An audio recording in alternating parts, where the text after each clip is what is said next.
Do you remember the first flashlight that you ever bought? If you're like me, it was probably some big, bulky Maglite lookalike that you bought at Walmart and then threw in the center console of your car or truck for 6 months. And then when you finally needed it, the batteries were dead because you forgot to change them out.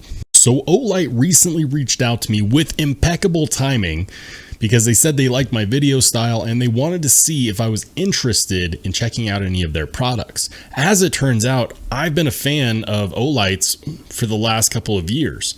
This is my Olight Baton 3. This mini flashlight has lived in my pocket, in my car, in my EDC pouch. It goes with me everywhere, and for good reason. It's powerful, it's rechargeable, I don't have to buy bulky batteries for it, which is phenomenal, and it's something that I can clip on my hat like that, which is nice because sometimes I walk my dog late at night and it's just nice to not have to hold on to something and still see where you're going. So when they reached out to me, I said absolutely, I would love to check out the new Olight Baton 3 Pro Max because this just recently hit the market. And within a couple of days, it was on my doorstep and I couldn't believe it because not only am I a big fan of Olight, but this is one that I really wanted to check out. You see, aside from just being a beam of light in the dark, it's actually got some pretty cool technology in it. They're known for their durability. They're known for their innovation, for really creating a market standard. And so today I'm going to do a beam test. I'm going to show you what it looks like at night. I'll even do a comparison against the Olight Baton 3 to give you some context to see if it's right for you. Let's check it out.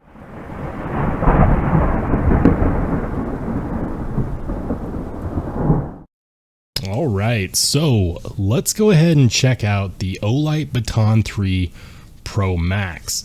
As you can see, this is the unboxing experience. Wow, that did not go well. Let's try that again. All right. So, packaging. Nice white packaging. This image is supposed to be a realistic size for what the Olight Baton 3 Pro Max actually looks like. We're going to get an even better look by pulling it out. Cool, nothing left in there. Now, wow. So this is the Olight Baton Pro 3 Max. This is the bigger version. I have the SR1 Olight Baton 3, and as you can see, it's quite a bit bigger. We'll put this to the side for now, and back here we're going to get all of our goodies, and it gives us a little bit of a readme. We have to remove a battery protector. It tells us how to plug it in and charge it, which should be pretty intuitive given that it's a magnetic charger. So let's see. We've got our user manual full of goodies. We've got some, what I'm assuming is warnings in every single language. A really nice plush carrying case. That feels like that feels nice. It's a nice felt color. I'm digging the brown with the blue. That's pretty sweet.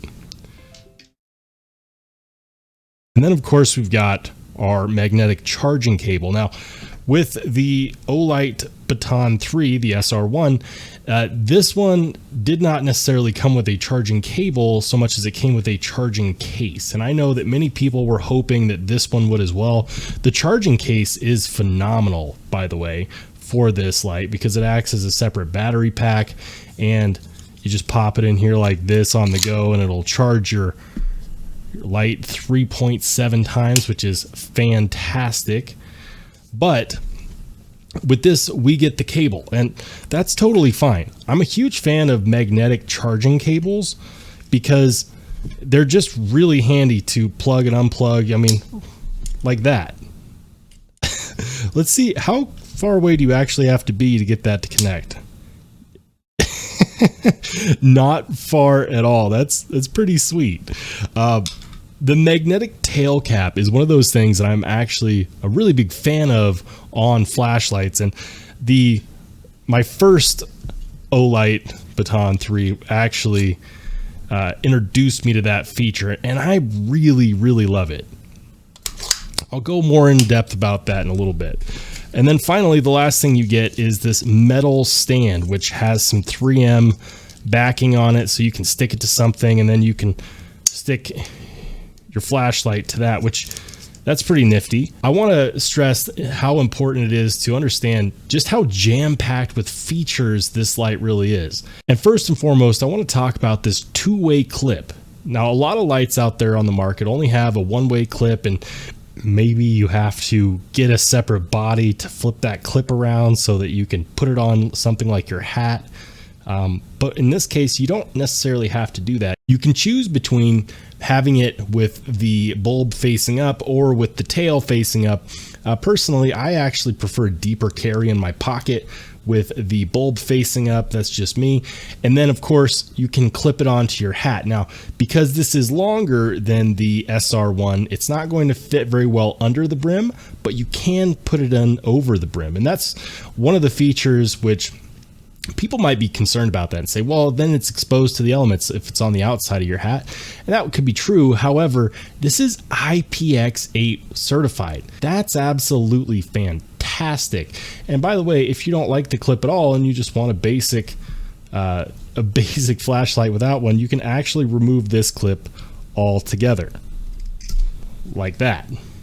And now you have a basic flashlight without the clip. You'll notice that now we're getting a battery indicator. This indicator is woken up by movement. It's a shake awake, and it'll tell you just how much battery you have left. In this case, it's flashing green, which means that we are either mostly charged or fully charged. Either way, it's all good. This is a stainless steel body with a magnetic tail cap, and I already mentioned the magnetic tail cap. This is phenomenal. If you're new to the world of EDC flashlights or just getting into flashlights in general, this is really handy because let's say that, for example, you're stuck on the side of the road at night and you need to look in your engine bay, but you know, you need your light, but you also need your hands. You can pop this to the hood of your car while it's up, while it's on, and there you go, hands free. No longer do you have to bother your wife and say, honey, can you hold this? And then you get mad when she points it in the wrong spot. No, you just pop it to the inside of the hood of your car, turn the light on, and you got light. On the seventh day, they said, let there be light, and there it was. I really, really like this crenellation. I'm not sure what you would call this texture, but it's nice and grippy, but it doesn't create a hot spot in the hand. Now, I typically do knife reviews, and I'm always talking about ergonomics, and I gotta say, the regular tube design is a really good design, ergonomically speaking. It fits well in the hand, and so there's no issues holding on to it. The clip actually lends to a nice bit of grip as well because it gives you something to kind of put your fingers in on, and that's kind of cool. As far as other features, this has active thermal management, which automatically reduces the output when you're in danger of overheating the internals.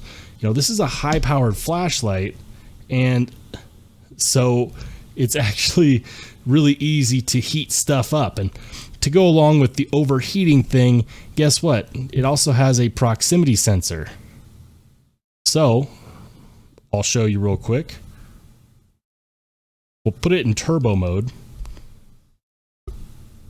Bang. Now, if you want to override the proximity sensor, that's not too hard either, because watch this.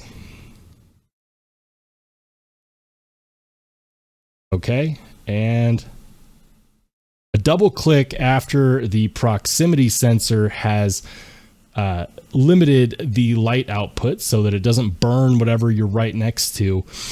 It will actually lock out that proximity sensor.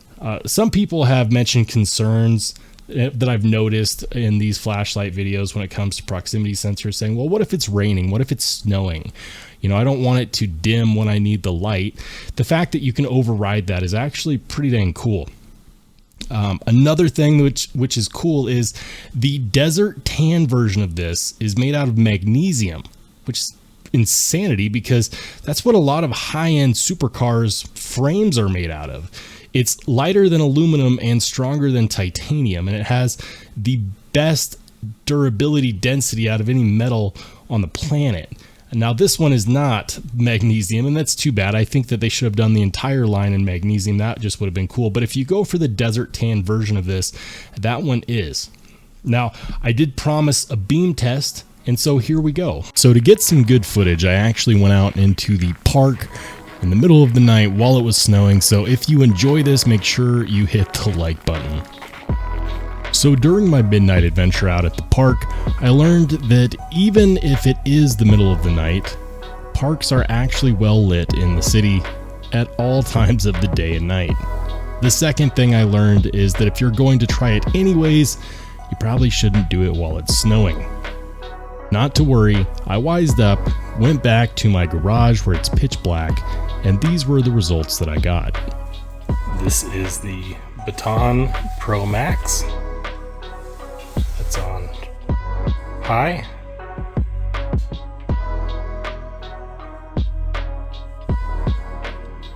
And this is turbo. This is the Olight Baton 3. That's high. Moonlight or low. And turbo.